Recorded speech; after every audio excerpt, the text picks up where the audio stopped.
પાંચ મુખ્ય કાર્યો છે એ અનુસાર હવે આરબીઆઈએ જુદી જુદી ભૂમિકા ભજવવી પડે છે. હવે એ ભૂમિકાઓની અંદર આપણે સૌથી પહેલાં અગત્યની ભૂમિકા જોઈએ તો કે દેશની મધ્યસ્થ બેંક છે એ એની મુખ્ય ભૂમિકા છે. એટલે આપણે કહી શકીએ કે બેન્કોની બેંક. એટલે દેશની અંદર જેટલી પણ બેન્કો છે એ બધી જ બેન્કોની જે બેંક કહી શકાય એ મધ્યસ્થ બેંક તરીકે રિઝર્વ બેંક ઓફ ઇન્ડિયા છે. જેમ વિદેશની અંદર જેમ બેંક ઓફ સ્કોટલેન્ડ છે, બેંક ઓફ ઇંગ્લેન્ડ છે, બેંક ઓફ અમેરિકા છે, એવી દરેક દેશની એ જુદી જુદી મધ્યસ્થ બેન્કો હોય છે. એ રીતના બેન્કોની બેંક તરીકે એ રિઝર્વ બેંક ઓફ ઇન્ડિયા એ કામ કરી રહી છે. એની સાથે સાથે બીજું અગત્યનું કાર્ય, એની બીજી ભૂમિકા છે એ સરકારી બેંક. જેમ એક વ્યક્તિ બેંકમાં જાય છે, બેંકની અંદર નાણાં ભરે છે, બેંકમાંથી પૈસા ઉપાડે છે, બેંકમાંથી લોન લે છે, બેંકને પાછી આપે છે, બેંકની અંદરથી જરૂરી ઉપાડ કરે છે, એ જ રીતના સરકારને પણ નાણાંની જરૂરિયાત છે. તો એ નાણાં માટે બેંક તરીકે, બેન્કર તરીકે જે કામ કરે છે એ રિઝર્વ બેંક ઓફ ઇન્ડિયા છે. રિઝર્વ બેંક ઓફ ઇન્ડિયા સરકાર એટલે કે આપણી રાજ્ય સરકાર અને કેન્દ્ર સરકાર, આ બંને સરકારો પોતે બેંકની અંદર નાણાં ભરી શકે છે, ડિપોઝિટો ભરી શકે છે, એની અંદરથી નાણાં ઉપાડી શકે છે. નાણાકીય વ્યવહારો, બધા જ નાણાકીય વ્યવહારો જેમ બેંક તરીકે, સરકારી બેંક તરીકે એ રિઝર્વ બેંક ઓફ ઇન્ડિયા કરે છે. આ બે એના મુખ્ય કાર્યો છે. એ પછી એનું ત્રીજી મુખ્ય ભૂમિકા આવે તો કે દેશી ચલણ. દેશની અંદર ચલણ સ્થાપવાની જે સત્તા છે 1934ની અંદર જે reserve bank of India act નક્કી કરવામાં આવ્યો, એની અંદર એ માત્ર ને માત્ર ચલણ સ્થાપવાની સત્તા માત્ર આરબીઆઈને સોંપવામાં આવી કે આપણા ત્યાં આગળ ચલણ કયું રહેશે તો કે આરબીઆઈ, રિઝર્વ બેંક ઓફ ઇન્ડિયાએ જે બહાર પાડ્યું હોય એ જ ચલણ રહી શકે. એ અનુસાર ચલણી સિક્કા અને ચલણી નોટો બહાર પાડે છે. હાલની અંદર રિઝર્વ બેંક ઓફ ઇન્ડિયા એ 2 રૂપિયાની નોટ, 5 રૂપિયાની નોટ, 10 રૂપિયાની નોટ, 20 રૂપિયાની નોટ, 50 રૂપિયાની નોટ, 100 રૂપિયાની, 500 રૂપિયાની અને 1000 રૂપિયાની નોટો બહાર પાડે છે. એ પહેલાં ચલણી સિક્કાની વાત કરીએ તો કે હાલની અંદર 50 પૈસા, 1 રૂપિયો, 2 રૂપિયા, 5 રૂપિયા અને 10 રૂપિયાના સિક્કાઓ એ રિઝર્વ બેંક ઓફ ઇન્ડિયા બહાર પાડે છે. હવે આ પહેલાં એ રિઝર્વ બેંક ઓફ ઇન્ડિયા એના પાર્ટ તરીકે 1 પૈસો, 2 પૈસા, 5 પૈસા, 10 પૈસા, 25 પૈસાના સિક્કાઓ પણ બહાર પાડતી હતી.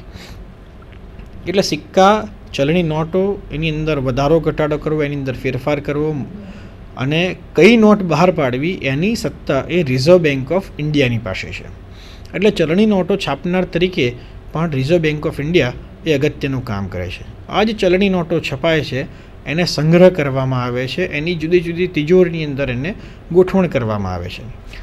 2009ની અંદર આવી 4127 તિજોરીઓ હતી, જેની અંદર 17 તિજોરીઓ આરબીઆઈની પાસે હતી અને સૌથી વધારે તિજોરીઓ 2189 તિજોરી એ એસબીઆઈની પાસે હતી. એટલે ત્યાર પછી આપણા દેશના ટ્રેઝરર એટલે ખજાનચી, ટ્રેઝરની પાસે 789 તિજોરીઓ હતી. આ રીતના જુદી જુદી જગ્યાએ રિઝર્વ બેંક ઓફ ઇન્ડિયા જે ચલણી નાણું છાપવામાં આવે છે એને સંગ્રહવાની વ્યવસ્થા કરે છે. આ જ રીતે જે ચલણી નાણું છપાયું છે એને દેશની અંદર પહોંચાડવું અને દેશની અંદર એને ફરતું કરવું તથા સમયાંતરે જે ચલણી નાણું જીર્ણ થાય, ખરાબ થાય તો એવા નાણાંને પાછું ખેંચી લેવું અથવા એની અંદર ફેરબદલ કરવી, નાણાંનું અવમૂલ્યન થાય, ફેરફાર થાય, એ સંજોગોની અંદર એ નાણું પાછું ખેંચી લેવું, એ કાર્ય પણ આરબીઆઈ એની પોતાની ઓફિસો દ્વારા કરે છે. આ માટે આરબીઆઈની જુદી જુદી 14 ઓફિસો એની અંદર એ વિતરણની વ્યવસ્થા કરે છે. એના માટે ચલણી નાણું બહાર પાડનાર આખો વિભાગ એ રિઝર્વ બેંક ઓફ ઇન્ડિયા ચલાવે છે. જ્યારે રિઝર્વ બેંક ઓફ ઇન્ડિયા આ રીતે ચલણી નાણું બહાર પાડવામાં આવે છે તો 1956 સુધી રિઝર્વ બેંક ઓફ ઇન્ડિયા એ સુવર્ણ ધોરણને પકડી રહી હતી. સુવર્ણ ધોરણનો મતલબ એમ છે કે ચોક્કસ સોનાની સામે અથવા તો સોનાના બુલિયન એટલે કે એટલા સોનાના આપણી પાસે વ્યવહારો હોય એની સામે અથવા ફોરેન એક્સચેન્જ, વિદેશી હુંડિયામણની સામે અથવા અસ્કયામતો સામે જે ચોક્કસ નાણું બહાર પાડવું એવા નિયમને લાગી વળગી હતી. 1956 સુધી ધારાધોરણ પ્રમાણે 40% જેટલી પણ અસ્કયામતો હોય એના 40% સુધીનું ચલણી નાણું બજારમાં મૂકવામાં આવતું હતું કે જેને કારણે નાણાકીય વ્યવહારોની સરળતા રહે અને નાણાકીય વ્યવહારો સરળતાથી થઈ શકે. આ રીતે એ રિઝર્વ બેંક ઓફ ઇન્ડિયા એ ચલણી નાણું છાપનાર તરીકે તથા ચલણી નાણાંને દેશની અંદર ફરતું કરનાર તરીકેની અગત્યની ભૂમિકા એ ભજવી રહી હતી. ત્યાર પછી અગત્યની બીજી વાત કરીએ તો કે વિદેશી હુંડિયામણ જે ભારતની અંદર આવી રહ્યું છે, તો એ વિદેશી હુંડિયામણ ઉપર પણ નિયમન કરનાર સંસ્થા તરીકે પણ એ અગત્યનું કામ કરી રહી છે. તમે જાણો જ છો મિત્રો કે છેલ્લા કેટલાય સમયથી વિદેશ વેપાર ખૂબ જ ફૂલ્યો ફાલ્યો છે. વિદેશ વેપાર આપણી મુક્ત નીતિના કારણે વિકસી રહ્યો છે. આપણે જે હર્ડલ્સ હતા, પરવાનગી અને અન્ય મુશ્કેલીઓ એ દૂર કરી અને વિદેશી હુંડિયામણની અંદર આપણે થોડીક પ્રવાહિતતા લાવવાનો પ્રયત્ન કર્યો છે. તો એ વિદેશી હુંડિયામણ જાળવનાર તરીકે પણ રિઝર્વ બેંક ઓફ ઇન્ડિયા એ અગત્યનું કામ કરી રહી છે. વિદેશી હુંડિયામણ વધુમાં વધુ આવે અને દેશની નાણાકીય સદ્ધરતા વધે એવા પગલાં પણ લેવા માટે એ રિઝર્વ બેંક ઓફ ઇન્ડિયા એ તૈયાર છે અને એ જ કાર્ય એ રિઝર્વ બેંક ઓફ ઇન્ડિયા કરે છે. આ ઉપરાંત બીજી અગત્યની ભૂમિકા એ દેખરેખ કરનાર સંસ્થા તરીકે નાણાકીય સંસ્થાઓ જે આપણા ત્યાં આગળ કામ કરી રહી છે, કે નાણાકીય સંસ્થાઓ મેં તમને કીધું કે ભાઈ દાખલા તરીકે IDBI છે, સિડબી છે, નાબાર્ડ છે અને અન્ય નાણાકીય બેન્કો છે, વેપારી બેન્કો છે, બિન વ્યાપારી બેન્કો છે અને મૂડી બજારની સંસ્થાઓ છે. તો એ સંસ્થાઓ ઉપર દેખરેખ રાખવાનું કાર્ય અને એની ઉપર નિયમન કરવાનું કાર્ય અને એની પણ ભૂમિકા એ આપણી રિઝર્વ બેંક ઓફ ઇન્ડિયા એ કરી રહી છે. તો આ એના જે મુખ્ય કાર્યો હતા એ એના નિયમન કાર્ય તરીકે એની ભૂમિકા હતી કે નિયમનકારી સંસ્થા તરીકે રિઝર્વ બેંક ઓફ ઇન્ડિયા એ શું કાર્ય કરે છે એની આપણે ઊંડાણમાં ચર્ચા જોઈ. હવે થોડેક સાહેબ, આપણે નિયમનકારી સંસ્થા તરીકે રિઝર્વ બેંક ઓફ ઇન્ડિયાની ભૂમિકા તમે વિદ્યાર્થી મિત્રોને સમજાવી. ત્યારબાદ આપણે થોડી એની સમીક્ષા કરીએ કે નિયમન કરવું એક મેં પહેલાં જ કહ્યું કે ખૂબ જ અઘરી બાબત છે. તેમ છતાંય રિઝર્વ બેંક વર્ષોથી આ ધોરણને પકડી રહી છે અને એ યોગ્ય રીતે તેનું નિયમન પણ કરી રહી છે. તો અત્યારે હાલ બેન્કિંગ એ સર્વિસ સેક્ટર તરીકે ખૂબ જ મોટું સેક્ટર આપણે ભારતમાં કહી શકાય. અન્ય દેશોની જેમ, અન્ય વિકસિત દેશોની જેમ ભારતમાં પણ બેન્કિંગ સેક્ટર ખૂબ જ મોટું ફૂલ્યું ફાલ્યું છે. ત્યારે એ સેક્ટરના નિયમન માટે એ RBIએ જે પગલાઓ લીધા છે એ ખૂબ જ આવકારદાયક છે અને બેન્કિંગ સેક્ટરની તમામ જે નવી નીતિઓ છે, આપણે બેન્કિંગ રેગ્યુલેશન એક્ટ 1949 જોઈએ તો RBI એક્ટ 1934ની તમામ જે જોગવાઈઓ છે તે જોગવાઈઓને આધીન જ 1949નો ભારત સરકારે બેન્કિંગ રેગ્યુલેશન એક્ટ એ પસાર કર્યો. અને વખતો વખત એની અંદર એવું લખવામાં આવ્યું કે વખતો વખત જ્યારે પણ RBI નક્કી કરે ત્યારે પોલિસીના જે નવી પોલિસી હોય નવી પોલિસીને તમામ બેન્કોએ અનુસરવાનું રહેશે. એટલે આ તમામ બેન્કો, તમામ ક્ષેત્રની બેન્કો, ભારતમાં અલગ અલગ પ્રકારની અનેકવિધ બેન્કો છે, તો બેન્કોના બેન્કર તરીકે પણ અને બેન્કોને નિયમન કરવાના કાર્ય તરીકે પણ એ RBI ખૂબ સારું કાર્ય અત્યાર સુધી કરી રહી છે. તેમજ આપે સાહેબ વાત કરી તેમ ₹1 નોટ સિવાય, ₹1ની નોટ એ નાણાં સચિવની સહીથી ભારત સરકાર બહાર પાડે છે. જ્યારે તે સિવાયનું તમામ જે ચલણી નાણું છે એ ચલણી નાણું એ દેશમાં બહાર પાડવું અને સાહેબે વાત કરી તેમ કે એને પાછું ખેંચી લેવું તે RBIનું મુખ્ય કાર્ય એ જણાતું હોય છે. તદુપરાંત દેશમાં નાણાંનો પુરવઠો એ યોગ્ય પ્રમાણમાં જળવાય તે પણ ખૂબ જ જરૂરી છે. મિત્રો, તમે અર્થશાસ્ત્ર વિષયમાં એ નાણાં પુરવઠા વિશે અભ્યાસ કરતા જ હશો, તો નાણાં પુરવઠાની યોગ્ય સમતુલા જળવાય તે ખૂબ જ જરૂરી હોય છે કોઈપણ દેશના વિકાસ માટે. તેથી નાણાં પુરવઠાની સમતુલા જાળવવાનું કામ પણ એ રિઝર્વ બેંક ઓફ ઇન્ડિયા એ ખૂબ જ સારી રીતે કરી રહ્યો છે. એટલે એમ કહી શકાય કે જેટલી પણ નાણાકીય સંસ્થાઓ છે તે તમામ નાણાકીય સંસ્થાઓ સાથે એનો પૂરો સહયોગ અને તેનું સંકલન દ્વારા એ રિઝર્વ બેંક ઓફ ઇન્ડિયા એવી પોલિસી અને એવા પગલાં લે છે કે જેથી દેશનો આર્થિક વિકાસ દર ખૂબ જ ઝડપી બને અને લોકોના જીવન ધોરણમાં ખૂબ જ સારી રીતે સુધારો આવી શકે. મિત્રો, આગળ જે આપણે વાત કરવા જઈ રહ્યા છીએ એ રિઝર્વ બેંક ઓફ ઇન્ડિયા એટલે કે RBIના પ્રોત્સાહનજનક જે પ્રોત્સાહનવર્ધક જે પગલાઓ છે આ સિવાય પણ અનેકવિધ ક્ષેત્રો સાથે આ બેંક સંકળાયેલી છે અને તે પગલાં લઈ રહી છે. તો આ માટેની વાત કરવા માટે પણ ડૉક્ટર રિકિનભાઈ સાહેબને વિનંતી કરીશ કે બીજા કયા કયા એવા ક્ષેત્રો છે કે જેમાં RBI ખૂબ સારી રીતે પોતાની ભૂમિકા ભજવી રહી છે. Thank you sir. એટલે અગત્યની બાબત જે તમે કીધી પ્રોત્સાહનકારી પગલાં. હવે જે પ્રોત્સાહનકારી સંસ્થા તરીકે પણ આરબીઆઈ એક અગત્યની ભૂમિકા ભજવી રહી છે. આપણે પહેલાં એનો રોલ જોઈએ કે નિયમનકારી સંસ્થા તરીકેની ભૂમિકા. હવે બીજો જે છે એ સંસ્થા એ દેશની અંદર સૌથી પહેલાં અગત્યનો દેશ ભારત આપણે કહીએ કે ભાઈ ખેતી પ્રધાન દેશ છે. તો ખેતીની અંદર અગત્યની બાબત એ છે કે ભાઈ ખેતીની અંદર ખેતીનો વિકાસ થાય તો દેશની અંદર આર્થિક સદ્ધરતા આવે, આ બાબત હકીકત છે. તો એ માટે જરૂરી નાણાકીય પુરવઠો એ ખેતીને મળી રહે. જેમ અન્ય ઉદ્યોગોને નાણાંની જરૂર છે એવી રીતના ખેતીના વિકાસ માટે પણ ખેતીને પણ નાણાંની જરૂર છે. ખેતી પણ પાક ઉગાડવા માટે પણ એની અંદર રોકાણ કરવું અનિવાર્ય છે. આ બાબત આપણે કોમર્સના વિદ્યાર્થી તરીકે સમજી લેવી જોઈએ. પહેલી બાબત. તો એ માટે જરૂરી નાણાકીય પુરવઠો પૂરો પાડવાની વ્યવસ્થા આ આરબીઆઈ કરાવે છે.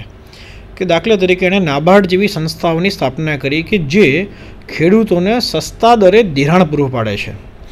અને એના માટે એણે 1982ની અંદર નાબાર્ડની રચના કરાવી અને ખેડૂતોને સસ્તા દરે લોન મળી રહે સરળતાથી. અને ખેતીનો વિકાસ અન્ય ઉદ્યોગોની જેમ ખેતી પણ એક ઉદ્યોગ તરીકે વિકસે એવા પ્રયત્નો અને પગલાં લીધા.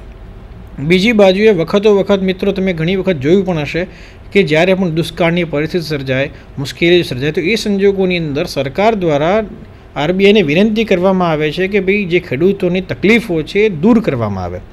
એ સંજોગોની અંદર ખેડૂતોના દેવા માફ કરવામાં આવે છે. ખેડૂતોને જે ધિરાણ આપવામાં આવ્યું હોય, શાખ આપવામાં આવી હોય એ સંપૂર્ણપણે રદ કરવામાં આવે છે. ઓછામાં ઓછું વ્યાજ લેવામાં આવે છે. તો આ બધા પગલાં એ રિઝર્વ બેંક ઓફ ઇન્ડિયાની મંજૂરીથી આપવામાં આવે છે.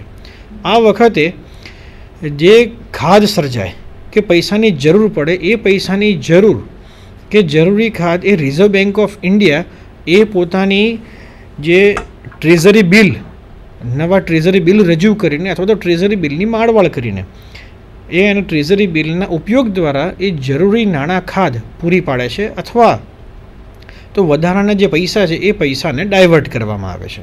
તો આ માટે ખેતીના વિકાસ માટે એક અગત્યનો પ્રોત્સાહનકારી પગલાં પૂરા પાડે છે. બીજું અગત્યની બાબત છે કે ઉદ્યોગોના વિકાસ માટે રિઝર્વ બેંક ઓફ ઇન્ડિયા એ નાણાકીય નીતિ અને રાજકોષીય નીતિ દ્વારા બજારની અંદર યોગ્ય રીતે નાણાં ફરતા રહે અને યોગ્ય દરે, યોગ્ય વ્યાજે ઉદ્યોગોને નાણાં મળી રહે એવી વ્યવસ્થા કરે છે.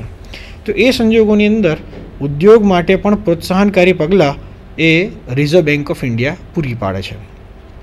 ત્રીજું છે વિદેશ વેપાર. વિદેશ વેપારના પ્રોત્સાહન માટે રિઝર્વ બેંક ઓફ ઇન્ડિયાના જે 4 ક્ષેત્રો છે એ 4 ક્ષેત્રોની અંદર એટલે ઉત્તર, દક્ષિણ, પૂર્વ, પશ્ચિમ 4 ક્ષેત્રોની અંદર યોગ્ય રીતે વિદેશ વેપાર થાય, વિદેશ વેપારને નાણાં મળી રહે એ માટે રિઝર્વ બેંક ઓફ ઇન્ડિયા એ એની નાણાકીય નીતિ નક્કી કરે છે. અને વિદેશ વેપાર નીતિની અંદર જે નાણાકીય પગલાં છે એ પગલાં લેવાના આદેશ એ ગવર્નર આપે છે. ત્રીજી વસ્તુ કે ભારત સરકારના ખજાનચી તરીકેની ભૂમિકા એ મધ્યસ્થ બેંક ભજવે છે. એટલે ખજાનચી એટલે કે જ્યારે કંઈ પણ નાણાંની ચૂકવણી કરવાની હોય, વિદેશના નાણાં ભૂંડિયામાં સાચવવાનું હોય, જે સરકારની પાસે અસ્કયામતો છે, અસ્કયામતોની સાચવણી કરવાની હોય, એ અગત્યનું કામ એ રિઝર્વ બેંક ઓફ ઇન્ડિયાનું ટ્રેઝરર તરીકેનું છે. આ સિવાય ટ્રેઝરર તરીકેના અગત્યના જે કાર્યો કહેવાય ચૂકવણીના કાર્યો, એ કાર્ય પણ રિઝર્વ બેંક ઓફ ઇન્ડિયા કરે છે. એટલે એક ટ્રેઝરર તરીકે પણ એક ભૂમિકા, એટલે સરકારના વતી જે ચૂકવણી કરનાર તરીકેની જે ભૂમિકા છે એ ખજાનચી તરીકેની ભૂમિકા એ રિઝર્વ બેંક ઓફ ઇન્ડિયા કરી રહી છે. એના પછી પાંચમી અગત્યની બાબત છે કે બેન્કિંગ ક્ષેત્રની અંદર રિઝર્વ બેંક ઓફ ઇન્ડિયાએ એટલા પ્રોત્સાહનકારી પગલાં લીધા અને જેને કારણે હાલની અંદર તમે પરિવર્તન જોઈ શકો છો કે જેની અંદર પારદર્શિતા આવી છે, નાણાકીય વ્યવહારો ટ્રાન્સપરન્ટ થયા છે અને બેન્કોની અંદર લોકોનો વિશ્વાસ વધે એવા પગલાં લેવામાં આવ્યા છે રિઝર્વ બેંક ઓફ ઇન્ડિયા દ્વારા કે જેને કારણે નાણાકીય વ્યવહારોની પવિત્રતા જળવાઈ રહે, નાણાકીય વ્યવહારો સ્પષ્ટ થાય અને બેન્કો પણ મુક્તપણે પોતાની પોલિસી રજૂ કરી શકે એવા પગલાં એ બેન્કોના વિકાસ માટેના જે પગલાં છે એ પગલાં પણ રિઝર્વ બેંક ઓફ ઇન્ડિયા એ લઈ રહી છે.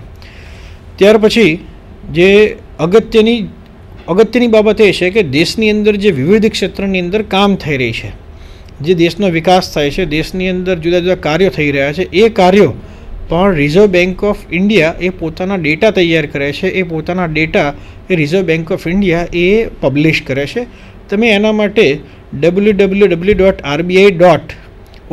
ઉપર સંપર્ક કરી શકો. એની ઉપર તમને બધો જ ડેટા દેશના વેપાર વિષયક અને નાણાં વિષયક વિકાસ કેવી રીતનો થઈ રહ્યો છે એ લોકોને માહિતી મળે એટલી ટ્રાન્સપરન્સી, એટલી પ્રવાહિતતા અને પારદર્શિતા એ રિઝર્વ બેંક ઓફ ઇન્ડિયાએ જાળવવાનો પ્રયત્ન કર્યો છે.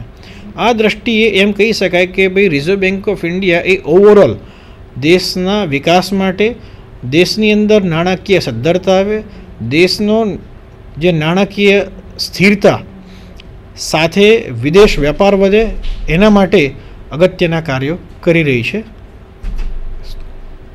આપનો ખૂબ ખૂબ આભાર સાહેબ કે આપે માહિતી આપી કે પ્રોત્સાહનજનક પગલાં માટે પણ આરબીઆઈ ખૂબ સરસ રીતે કાર્ય કરી રહી છે. સાહેબે જેમ વાત કરી એમ દેશના વિવિધ વિષયના ડેટા એ આરબીઆઈ ખૂબ પોતાની પાસે રાખે છે અને એને દર વર્ષે નિયમિતપણે એનું પ્રકાશન વિભાગમાંથી પ્રકાશન પણ થતું હોય છે.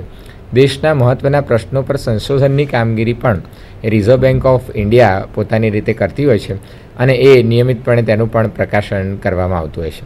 મિત્રો, આજે જે આરબીઆઈના નિયમનકારી પગલાં વિશે આપણે વાત કરી તેમાં ખૂબ જ મહત્ત્વની વાતનું થોડું આપણે રિવિઝન કરી લઈએ. આ પ્રશ્ન તમારી પરીક્ષા માટે ખૂબ જ અગત્યનો હોય અને વારંવાર અનેકવિધ યુનિવર્સિટીઝ દ્વારા આ પ્રશ્ન પૂછાયેલો હોય.